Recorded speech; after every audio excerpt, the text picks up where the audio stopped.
There's a night you won't forget. You were lying in bed, scrolling past your own life like it belonged to someone else. Your job, your apartment, the version of you in last year's photos. And a quiet, almost embarrassing thought arrived. How did I end up here? That's not a breakdown. That's the first honest conversation you've had with yourself in years. And almost nothing meaningful in your life changes until you learn to keep having it.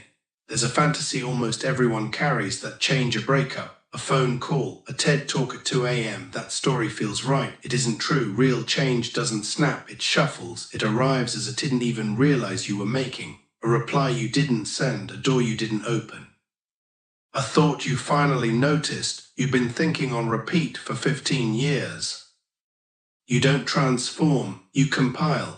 Each day, your choices, your reactions, the conversations you tolerate, the risks you avoid, they write a line of code into the version of you. That's slowly loading into existence. And the wildest part is you usually don't notice until wait, when did I start becoming this person? Long before you had opinions about money or love, you were watching. You watched how your parents handled conflict. You absorbed the rules of your household, what was safe to say, what earned love, what got you punished. You built a model of how the world works. That model kept you alive. The problem is you never upped. So now you're a 34-year-old making 6 figures, and some running the operating system of an 8-year-old trying not to upset their dad. Psychologists call this a schema. I call it the silent script, the invisible architecture of your life. It decides who you think you're allowed to love. It decides how much money you believe you deserve. It decides whether you see opportunities or threats in every new situation.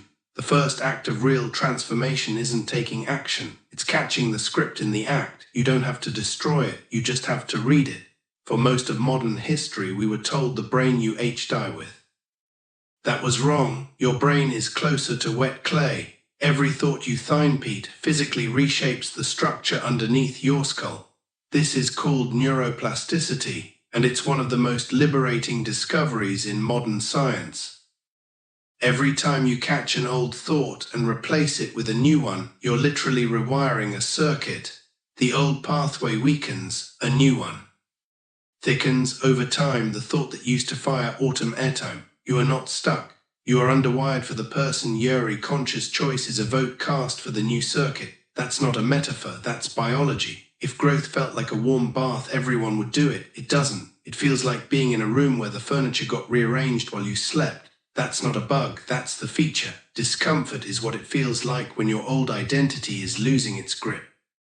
Your brain has a thermostat for who you are, and the second you act in a way that doesn't match its reading, the alarm G. That's why every time you try to change, you hear a voice. This isn't you.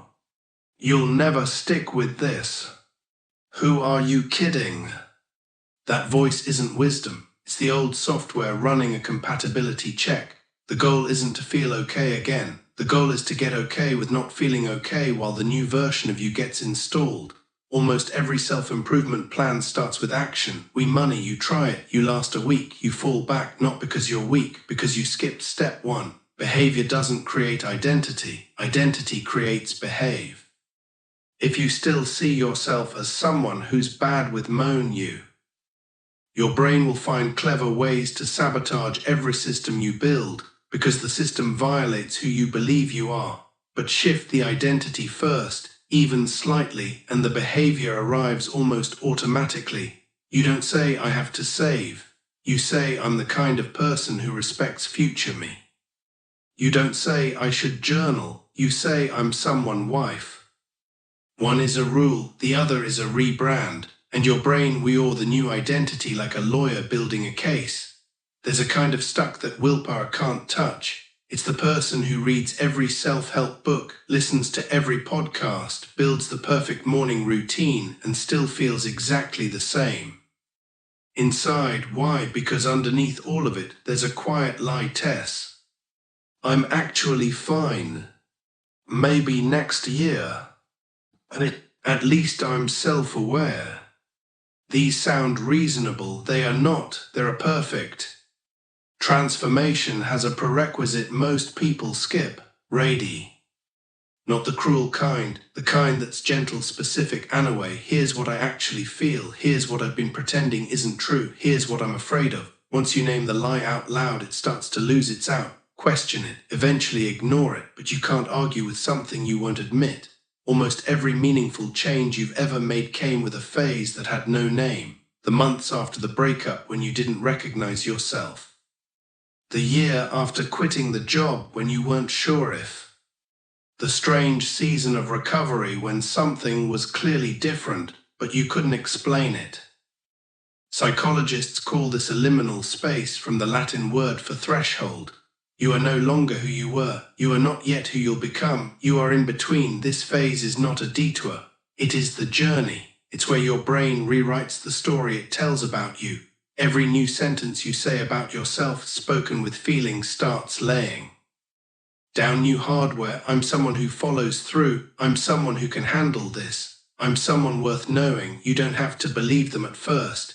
You just have to. Eventually, your brain stops checking. If you remember nothing else from this video, remember these 3 things. 1. Change is not an event. It's a slow, invisible renegotiation of who you believe you are. 2. Discomfort is not the enemy. It's the sound the old self makes while it's being updated. 3. You don't become someone new. You remember who you were before the world told you who to be. If something landed today, leave one honest sentence in the comments. Not a quote, not a performance, just one true thing. And if you know someone standing at the threshold of their own transformation, send it to them. Sometimes the only thing a person needs is to feel seen at the moment they're ready to begin. Thanks for paying attention to your own life. That alone, Rion. Now go be the person future you is already proud of.